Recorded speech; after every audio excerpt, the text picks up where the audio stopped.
O mundo começa a descobrir a verdade sobre o Brasil, diz Bolsonaro à multidão em Copacabana. A praia de Copacabana foi tomada por uma multidão ontem, domingo, dia 21, dia de Tiradentes, na segunda manifestação pacífica em favor do Estado Democrático de Direito, né? Convocada pelo ex-presidente Jair Bolsonaro e organizada pelo pastor Silas Malafaia, que é o líder da Igreja Assembleia de Deus Vitória em Cristo. O ato foi realizado menos de 2 meses após Bolsonaro reunir uma multidão lá na Avenida Paulista, em São Paulo, que foi no dia 25 de fevereiro. Nas palavras de Bolsonaro, a manifestação levaria informações, abre aspas, sobre o nosso Estado Democrático de Direito, fecha aspas, e também trataria sobre a maior fake news da história do Brasil, que está resumida hoje na minuta do golpe. Marcaram presença também o governador do Rio, Cláudio Castro, a ex-primeira-dama Michele Bolsonaro, Nicolas Ferreira, Zoe Martins, e a presença sempre muito gostosa de acompanhar, é sempre empolgante, de Silas Malafaia, não é? Ah, eu adoro o Silas, cara. Ah lá, ó a declaração. É uma relação de amor e ódio, porque tem hora que o Silas me deixa puto, mas faz tempo, faz uns 3 anos que eu não fico puto com o Silas Malafaia. Então repita, vamos dar ênfase dessa declaração. Adoro o Silas Malafaia. Ele tem se portado como um verdadeiro leão, né? O homem é um herói brasileiro. Sim. Né? Sim. Essa é a verdade. Silas Malafaia. Tudo que a gente possa ter de discordância com relação ao Silas Malafaia não é nada perto da coragem que este homem tem demonstrado. Né? Culhões, não é? Culhões, currones. O discurso dele eu acho que foi o principal, né, Silvio? Não é se deu mais gente ou menos gente que a Paulista. Isso é bobagem. Porque tem gente pra caralho. Lotou. Diz que é um espaço muito nem amplo. Nem o Gustavo Lima põe tanta gente assim, pelo amor de Deus. Oi? É verdade. Muito bom. Não, mas realmente lotou ali, ó. As imagens todas dava para confirmar. Houve até um comentário assim nas redes, até o Fantástico noticiou. Eu vi uma reportagem da Globo, eu acho que é uma dessas subsidiárias do Rio de Janeiro, aliás, da Globo, que eu fiquei impressionado. Primeiro, eram manifestações pacíficas, não era atos golpistas, né? Em apoio ao ex-presidente Jair Bolsonaro. Não em ataque à democracia. Não era ataque à democracia. Não tinha, cara, assim, uma matéria que foi, nossa, mas até parece que isso aqui foi escrito por um jornalista de verdade. Parece que eles sabem fazer até. Não, assim, eu fiquei abismado. Falei, onde tá a sacanagem? Eu não tô conseguindo pegar. Olha, né, a pegadinha, a sacanagem em torno disso aí. Mas, de fato, né, parte da imprensa fez uma cobertura, vamos dizer assim, isenta, pelo menos. Parte. Não. Eu vi uma tendenciosa, assim, que focava só em querer denegrir, sabe, falar sobre os números, assim. Então, mas é o que eles têm pra falar. E os números? É lógico, gente, você pegar, você vai ver assim, a faixa da areia da praia tá toda vazia. Não foi como aquela de Copacabana em 2022, que as pessoas estavam até morrendo lá, passando mal de tanta gente que tinha, né? É óbvio que não são manifestações grandes como as manifestações da eleição, as manifestações de 7 de setembro que nós tivemos em 2021 e 22, e até 20. Tá? Mas são grandes manifestações, ainda mais dado o contexto que nós estamos, de perseguição política, censura e prisão de opositores. Né? Então, assim, no meio de um regime de exceção, que é o que nós vivemos hoje, ter manifestações deste tamanho, né, com estas pautas, pacíficas, controladas, né, é um fenômeno. E o pior, não foi tão grande quanto costumava ser. É verdade. Mas quem consegue fazer uma desse tamanho? Olha, só tem 2 pessoas do Brasil que juntam gente desse jeito aí. Né? É o Bolsonaro e a Ana Castela. Né? Mas ninguém, não tem mais quem faça um negócio desse. Não tem, gente.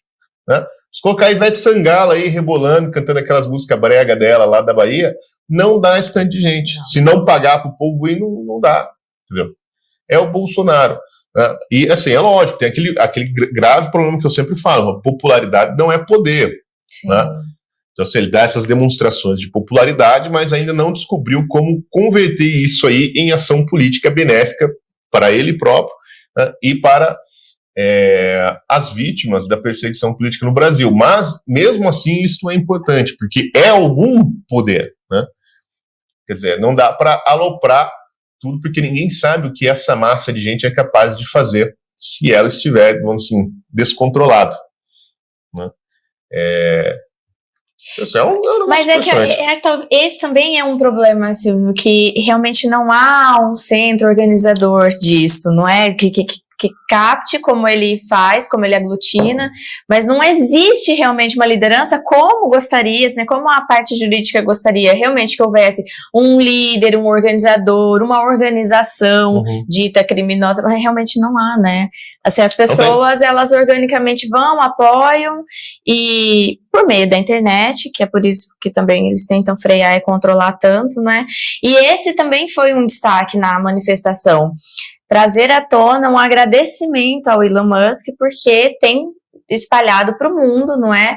A censura, a perseguição e essa questão de realmente quererem calar a voz das pessoas aqui no nosso país, não é?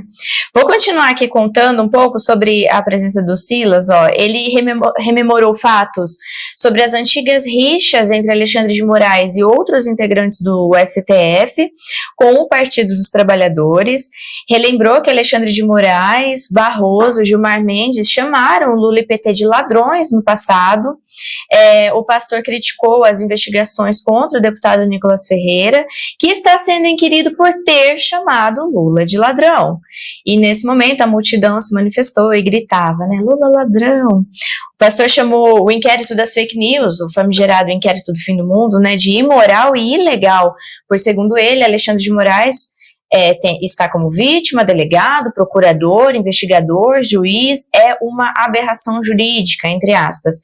Aspas novamente. E por que é ilegal? Porque não tem a participação do Ministério Público, que é obrigatória, segundo o artigo 129 da Constituição Federal de 1988. Fecha aspas. Ele completou. Ele também afirmou que Oswaldo Eustáquio e Daniel de Oliveira estão presos por crime de opinião, que Felipe Martins, abre aspas, que é um jovem inteligentíssimo, está preso por pura safadeza, né, de quem faz isso, esse jogo safado de querer controlar a rede social para impor uma ditadura a você, crime de opinião, fecha aspas, disse o pastor, questionando nominalmente o ministro Alexandre de Moraes, né.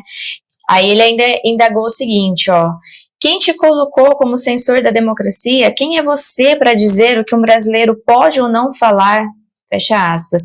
E teceu ainda críticas contra a Globo, né? A Globo, ele afirmou, é a imprensa oficial da ditadura da toga. Completou afirmando que Alexandre de Moraes, abre aspas, é uma ameaça à democracia. Ele rasgou o artigo 5º da Constituição, rasgou a liberdade de expressão, a liberdade de consciência, a liberdade de livre manifestação.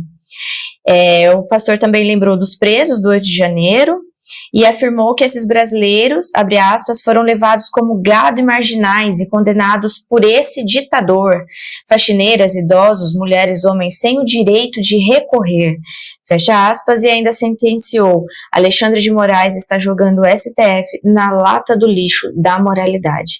Você acha que foi o principal destaque, né? Ainda o presidente Jair Bolsonaro falou também, houve esses momentos então também de agradecimento ao Elon Musk, mas talvez ali, como os holofotes estavam nessa manifestação, muitos canais estavam repercutindo realmente, ó, as pessoas elas se reúnem em apoio ao presidente, elas se reúnem para agradecer o Elon Musk, então tá todo mundo consciente nesse momento, não é?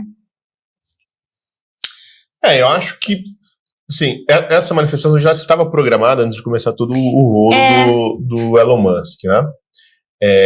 Mas veio bem a calhar, né, deu ainda mais visibilidade, quer dizer, a gente percebe que o negócio do Elon Musk não é uma bolha, né, de Twitter, não ficou preso ali, inclusive a mídia foi obrigada a falar, então que a mídia também tem alguma relevância pequena. Quando você vai ver os dados, você vê que a audiência no Twitter é muito maior do que de qualquer imprensa brasileira, né, um dos motivos, aliás, que querem destruir, né, o Twitter. Mas foi ótimo, eu achei assim, que foi uma manifestação no mesmo estilo da Avenida Paulista, mostrando a popularidade do Bolsonaro, o engajamento da população nas causas da liberdade, com as pautas assim, não muito definidas, ainda são essas manifestações assim de apoio ao presidente, contra a perseguição política, mas nada muito assim, não estava lá ninguém mandando um fora Alexandre de Moraes, né? Mas que deve começar em breve esse tipo de manifestação, e eu acho que elas devem começar independente do Bolsonaro, né? Não pode esperar o Bolsonaro chamá-las, né? Porque até para não complicar o homem, né? Os movimentos de direita têm que voltar às ruas.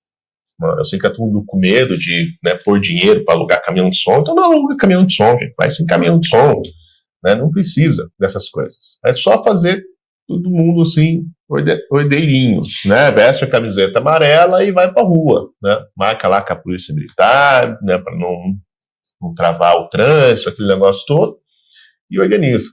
Então eu acho assim que esse negócio está voltando. Como é um ano eleitoral, as coisas são um pouco mais tensas, né, durante a eleição, mas eu acho que a direita vai voltar tomar a rua, porque o clima está virando. Veja, eu não estou dizendo que o povo está fazendo uma mudança, porque a gente sabe que no Brasil tudo vem a partir das oligarquias, né? Quando a oligarquia resolve mudar alguma coisa, aí ela manipula, né, a mídia, manipula as instituições brasileiras e, portanto, também o povo, né, para que dê essa impressão assim, de comoção social, mais ou menos como foi o impeachment da Dilma, né? Então, assim, quando os caras lá em cima acharam que era a hora da Dilma cair, aí chamaram o Kim Kataguiri e falou, faz um negócio aí para nós. Mas, de qualquer maneira, isso é bom. Isso é bom porque assim, essa elite aí tá podre e agora precisa dar uma arejada. Então, eu acho, vendo o comportamento da mídia, né, e o comportamento até de algumas instituições, como a OAB, a própria PGR, a imprensa, alguns partidos políticos, eu acho que foi dado assim uma ordem, sabe? A impressão que dá, assim, porque é muita gente falando ao mesmo tempo de uma coisa que nós estamos falando há 4 anos. Né? Então, de repente, agora acordaram para a situação política brasileira, né, criada pela atuação tirânica do Alexandre de Moraes. Porra, vocês não tinham visto isso? No ano passado, a Veja estava colocando Alexandre de Moraes na capa da revista Veja, que tá a muralha da democracia. Né? E agora ele é o tirano. Então, algo aconteceu que certamente não foi, né, a descoberta do Twitter Files, não foi isso. Né? Não sabemos ainda quem deu a ordem, mas uma ordem foi dada. E uma ordem, assim, para fritar o Alexandre de Moraes, se der, fritar o Lula também. Né? Eu acho que um pouco dessa ordem é do próprio PT, que está de olho na vaga do Moraes, né? E sabendo também que uma hora o Alexandre de Moraes vai se voltar, né, contra o próprio Lula. Né? Então, assim, também há interesse aí do PT. Tanto que teve essa reunião, né? A gente falou disso, acho, na sexta-feira. Eu tava com o Bernardo aqui na sexta. Qual reunião? Do Gilmar. Então eu falo. Teve na segunda-feira passada, teve um jantar na casa do Gilmar Mendes, né, promovido pelo próprio Gilmar, a pedido do Alexandre de Moraes. Estavam lá ele, o Alexandre de Moraes, o Fachin, o Flávio Dino, o Lula, o Bessias e o Lewandowski. Então, uma reunião entre o STF e o governo federal, né, o executivo, e a pauta era, olha, o Congresso está batendo demais no STF, né, e vão ferrar com a gente, então vocês precisam fazer alguma coisa, vocês, quem? O governo, né, essa era a pauta. Então, eles estavam lá para cobrar que o Lula fizesse alguma coisa no Congresso para blindar, né, o STF dos avanços do Congresso contra a Corte. Né, nesses projetos de lei, o pedido da abertura da CPI do abuso de autoridade, né, a aprovação da criminalização do porte de droga, que foi aprovado no Senado, etc. Né?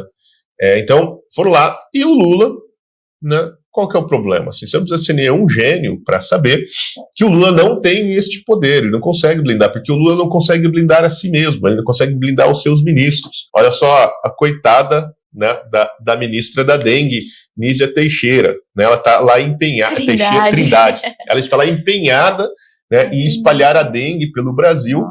Né? Ela certamente é responsável pela morte de milhares de brasileiros que estão morrendo de dengue. Né? Embora ninguém a chame de genocida, como chamavam o Bolsonaro. Né? E o governo não consegue blindá-la. Né? Porque o governo não tem... Assim, o Lula já tem problemas demais para resolver no executivo e no legislativo, e ele não consegue. né, porque o Lula não tem base aliada, não tem, só está apanhando por dentro. De vez em quando o Lira, quando era interesse dele, ele dava uma ajudinha ali, né, com as pautas do governo, né, mas não consegue fazer nada. Então, assim, o governo não consegue resolver os seus próprios problemas.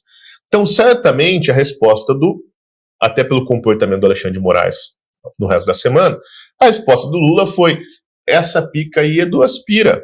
Entendeu? Eu não consigo resolver meus próprios problemas, né? Não vou resolver os problemas criados pelo Alexandre de Moraes para o Supremo. Né? E os próprios ali que estavam lá nesse jantar, depois relatado pela imprensa, né, pelo Globo, pela Folha de São Paulo, disseram também isso aí. Falaram, o problema é que as tretas do Alexandre de Moraes se espalharam para o STF, contaminaram o STF. Agora todo mundo está apanhando por conta dele. Então precisa blindar, né, o STF de alguma maneira.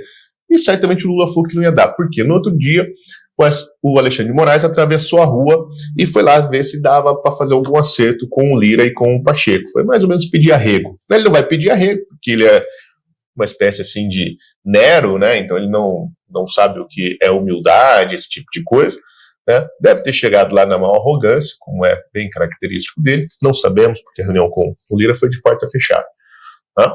Mas o assunto era justamente a CPI, porque o Lira, no dia antes, tinha dito para o governo que o governo estava fudido na mão dele, porque mandou o primo dele embora lá de uma estatal, lá do Nordeste, e que agora ele ia fazer andar as pautas da oposição e fazer andar a fila de CPIs que tem lá. E a terceira CPI da fila é a CPI do abuso de autoridade, que agora o Gilmar Mendes está falando que é inconstitucional, piriri, pororó, aquelas merdas que o Gilmar Mendes fala, né? Mas a CPI não é para investigar decisões do Supremo, mas sim para investigar abuso de poder por parte do Judiciário, que é uma coisa bastante diferente, né? Por exemplo, investigar essa excrescência que é a AED, né, a Assessoria Especial de Enfrentamento à Desinformação, que é uma espécie de Stasi que foi criada lá dentro do TSE. Bom, e aí o Alexandre foi lá pedir esse arrego, né, primeiro com o Lira, não abre aí a CPI e tal, e o grupo de trabalho também, né, que o Lira anunciou, né, o grupo de trabalho para estudar, né, e aprofundar o Instituto da Imunidade Parlamentar, que tem sido, né, avacalhado constantemente pelo senhor Alexandre de Moraes com mandados de busca e apreensão dentro do Congresso sem autorização do presidente da Câmara. E aí depois ele saiu de lá, o Lira decidiu manter o grupo de trabalho que vai, né, tolher poderes do STF com relação à prisão e esculhambamento de deputados com mandato, né, porque foi preso. Vocês podem até não gostar, mas assim, o Brazão foi preso de maneira ilegal, o Daniel Silveira foi preso de maneira ilegal, e o Ramagem e o Jordi sofreram busca e apreensão de maneira ilegal, né? Tudo contra o Instituto da Imunidade Parlamentar. Tá? Então eles estão meio putos com isso. Sim. E resolveram dar um basta, pelo menos nesse dedinho do STF. Aí depois foi lá falar com o Pachecão, porque o Pachecão, sei lá por quê, ele comprou a briga do negócio da maconha, né, da criminalização da maconha, e passou o projeto, né, que criminaliza o porte de maconha contra as decisões que já estavam sendo votadas no STF, acho que já estava 3-5, se não me engano, 5-3 pela legalização da droga no Brasil, né, e o Senado foi lá e falou assim, aqui o STF não tem vez, né? Maconha é coisa de maconheiro e pronto, acabou, né? E votaram o projeto, né, dando uma desautorizada sensacional no STF. E aí o Alexandre foi lá também ver se conseguia reverter, aproveitou lá que deram o microfone para ele falar umas besteiras, ele começou a falar esse papo dele, que a única coisa que ele sabe falar é o tesão dele, ele não tem outro assunto, como ministro do TSE, como ministro do Supremo, né, que tem que tratar de uma porrada de coisa, ele só tem um assunto: regulamentar redes sociais. Precisamos parar de fazer esses caras parar de me chamar de cabeça de piroca no Twitter. É isso, é só isso que ele pensa, tem que regular redes sociais. Né? E ele foi lá para falar. Feliz, né? Ele foi lá e soltou essa frase, né, memorável, como nós éramos felizes na época que não existia rede social e ninguém podia ficar falando na internet sobre aquilo que a gente fazia. Né? É mais ou menos isso. Né? E aí foi lá, falou esse monte de água, né, e voltou para casa. Não sabemos se conquistou alguma coisa ou não. Aparentemente, não, porque as coisas continuaram mais ou menos iguais lá do Congresso. E o mais notável disso aí tudo é que, assim, ele foi lá, mas ele não é o presidente do STF, né? O presidente é o Barroso. Né? O mesmo Barroso que, na mesma semana passada, ferrou com o grupo do Alexandre de Moraes lá no CNJ, do Alexandre de Moraes e do Gilmar Mendes. Por quê? Quem colocou o tal do Salomão? O Salomão é uma espécie de aprendiz de Alexandre de Moraes, né? O ministro do CNJ, né? O corregedor do CNJ, né? O Salomão, ele está ali aprendendo com Alexandre de Moraes como é que pratica, né, esses atos bárbaros e violentos contra os direitos adquiridos do cidadão brasileiro. Então, ele, assim, de uma canetada, por decisão monocrática, afastou a juíza Gabriela Hart, né, por ter... E companheiros, né? E companheiros, né, todos aqueles que votaram na prisão do Lula. Aí eles inventaram uma multa de trânsito qualquer para fazer isso, né? Mas a razão, aliás, dita pelo próprio Barroso, era mera e simples vingança. O Barroso falou isso aí, né, no voto dele lá no CNJ, então a gente está autorizado a falar, porque segundo o presidente do CNJ, né, o afastamento da Gabriela Hart é pura e simples vingança, e é ilegal, como o próprio Barroso disse. Né? E apontou ser uma decisão monocrática também. E é uma decisão monocrática, não pode ser decidida assim, etc, etc. Então é um abuso de poder ilegal e baseado na mera vingança, né, amando do Lula, que disse que ia fuder com todo mundo, que o colocou na cadeia. Né? Então, por que isso é outra derrota do Alexandre de Moraes? Porque quem colocou, né, quem faz o lobby do Salomão, e queria colocar ele, aliás, no próprio STF, é o Gilmar Mendes e o Alexandre de Moraes. Né? Então, isso mostra, assim, que há um óbvio rompimento, né, dentro do STF, né, aquele negócio que nós adoramos, né, que é a rinha de cretinos. Tá? Eles estão lá se pegando no pau, e foi mais uma derrota para o Alexandre de Moraes. Então, assim, o Alexandre de Moraes está sendo isolado. Por que eu estou falando isso? Porque se fosse algo de interesse da corte, né, o próprio Barroso estaria intermediando essa conversa com o Lira e com o Pacheco. Mas não, mandaram o cara lá como quem manda assim, ó, tu fez a merda, agora tu vai lá e resolve. Né? Então o Alexandre está atualmente nesse negócio. Não estou dizendo que ele está enfraquecido, Sim. que ele vai parar de fazer o que ele faz. Mas ele não está sendo blindado, né? Mais assim, mas ele não está mais assim com aquilo tudo.